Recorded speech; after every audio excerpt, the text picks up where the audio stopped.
So after studying respiration, compensation point, respiratory quotient, types of respiration, aerobic and aerobic respiration. Now we will discuss in this video about glycolysis process. As you know, glycolysis is the process in which glucose is converted into pyruvic acid. It is converted into pyruvic acid. So the first step or point which is related with glycolysis is it is common step to aerobic and anaerobic respiration. Glycolysis is a common step to aerobic and anaerobic respiration. Glycolysis occur in cytoplasm. Second point is glycolysis occur in cytoplasm. Third point is it is also called as EMP, capital E, capital M, capital P, EMP pathway, which also stands for Embeden, Meyerhof and Paranas pathway. EMBDEN, MEYERHOF, PARNAS, Embedon Meyerhof Paranas pathway. So the another name of glycolysis is EMP pathway. Nearly 9 to 10 steps are involved in glycolysis. The first step which is related with glycolysis is glucose is converted to glucose 6 phosphate. आप देख रहे हैं कि glucose में एक phosphate group add हो रहा है, ठीक है, तो उससे क्या बन रहा है, glucose 6 phosphate. The phosphate group is added, ATP is required which changes to ADP. ATP ADP में convert हो रहा है.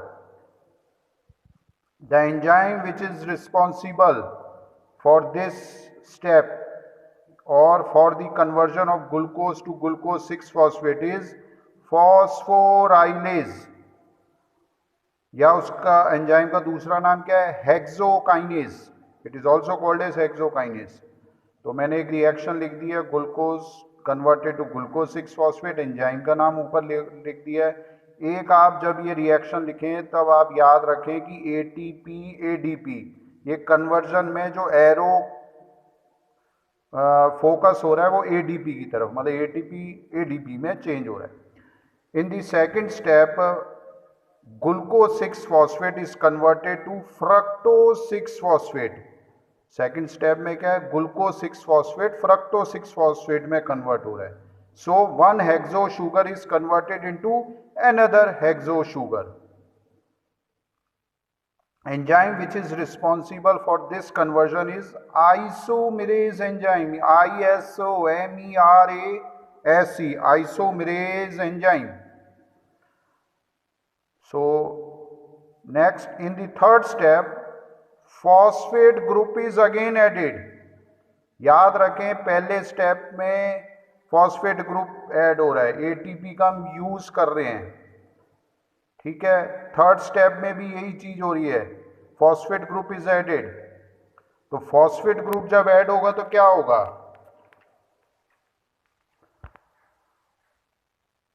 Fructose 6 phosphate is changed into fructose 1,6 biphosphate. And ये रिएक्शन आप देख सकते हैं, फ्रक्टोज 6 फॉस्फेट फ्रक्टोज 1,6 बाईफॉस्फेट, ये दिख गया होगा आपको reaction.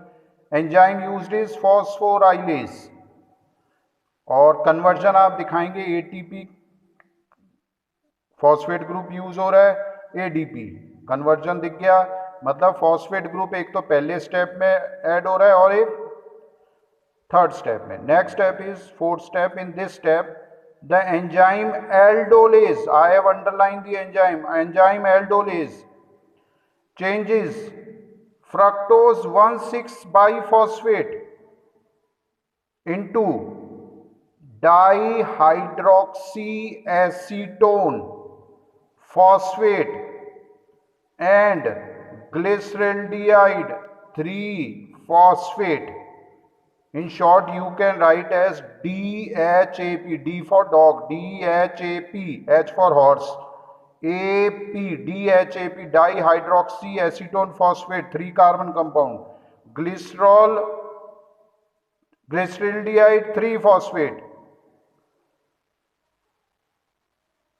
Both DHAP and GAP are interconvertible. मैंने एक रिएक्शन शो कर रखी है, अगर आपको यहाँ दिख रहा हो, एल्डोलेज एंजाइम की प्रेजेंस में ये रिएक्शन हो रही है, तो DHAP और GAP के बीच में मैंने एक रिवर्सिबल साइन लगा दिया, reversible. So these both forms are interconvertible. और ये जो इंटर कन्वर्टिबल फॉर्म है, इससे हमें एटीपी मॉलिक्यूल्स कितने जनरेट हो रहे हैं ये कैलकुलेट कर पाएंगे हम. Next, in the next step, fifth step, glyceraldehyde 3 phosphate. Remember, दो प्रोडक्ट्स बन रहे हैं, DHAP और GAP. जो रिएक्शन ग्लिसरल्डिहाइड 3 फॉस्फेट के साथ हो रही है और कन्वर्जन हो रहा है, that reaction is also common to DHAP. So glyceraldehyde 3 phosphate undergoes oxidation to form acid. Now this glyceraldehyde 3 phosphate undergo oxidation to form acid. NAD is reduced into NADH plus H plus. ये reduction एक जगह देखिए, oxidation के साथ साथ reduction भी होता है. तो ऑक्सीडेशन का प्रोडक्ट एसिड बन गया, और NAD है, nicotinamide, is reduce to NADH plus H plus. Inorganic phosphate is added which comes from phosphoric acid. इस पे आप जब ये रिएक्शन लिखें तो स्टार लगा लें याद करने के लिए. थोड़ी रिएक्शंस में चेंज है, थोड़ा प्रोडक्ट्स और बन रहे हैं, तो आप देखेंगे क्या बनेगा. Glyceraldehyde 3 phosphate is converted to one three biphosphoglyceric acid और one three biphosphoglycerate. The point which is important to remember in this step is, I have shown with a star, NADH will provide 3 ATP molecules in the last step of glycolysis. ये जो NADH है, इसका फायदा क्या है कि ये हमें 3 ATP molecules देगा. Next step is sixth step. In this step, 1,3-biphosphoglysrate या glyceric acid is changed into 3-phosphoglyceric acid. 1,3-biphospho किस में चेंज हो रहा है? 3-phosphoglyceric acid में. By losing 1 phosphate, एक phosphate lose हो रहा है, इसमें से एक phosphate lose हो रहा है. Next,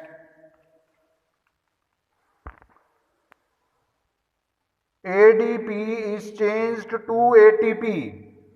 आप याद रखें, पहले और थर्ड स्टेप में ATP का यूज करके फॉस्फेट ग्रुप ऐड हो रहा था. इसमें याद रखेंगे ATP जनरेट हो रही है या ADP is converted to ATP production. ATP production. So 1,3-biphosphoglycerate is converted to 3-phosphoglyceric acid. In the seventh step, the 3-phosphoglyceric acid is changed into 2-phosphoglyceric acid or 2-phosphoglycerate. So how it is a very common step. In this there is a shifting of phosphate group, from third carbon to 2 carbon. तो इसलिए 3-phosphoglyceric acid से 2-phosphoglyceric acid बन गया. And the reaction, this overall reaction occurs in the presence of enzyme I have shown on the arrow, phosphoglycerate mutase enzyme. In the next step, which is the 8th step, 2-phosphoglycerate or phosphoglyceric acid is converted to phosphoenol pyruvic acid. phosphoenol pyruvic acid in the presence of enzyme enolase. इनो आपने term सुनी होगी, इनो हम लेते हैं सफ़ेद सा, आपने देखा होगा इनो, तो इनोलेज एंजाइम याद रखने का ये तरीका है, ENOLASE. 2-phosphoglyceric acid is converted to phosphoenol pyruvate or phosphoenol pyruvic acid. The last step in which phosphoenol pyruvate is changed to pyruvic acid, and this pyruvic acid is always without a phosphate group. एक जब आप ये reaction लिखेंगे last वाली, phosphoenol pyruvate arrow लगा के pyruvic acid, then ADP किस में कन्वर्ट हो रहा है, एटीपी में. तो आपने ये देख लिया पहले और तीसरे स्टेप में एटीपी यूज हो रहा है, और 9th एंड 6th स्टेप में, सॉरी 7th स्टेप में एटीपी जनरेट हो रहा है. तो this completes the glycolysis. In another video we will discuss how many ATP molecules are generated. Thank you very much.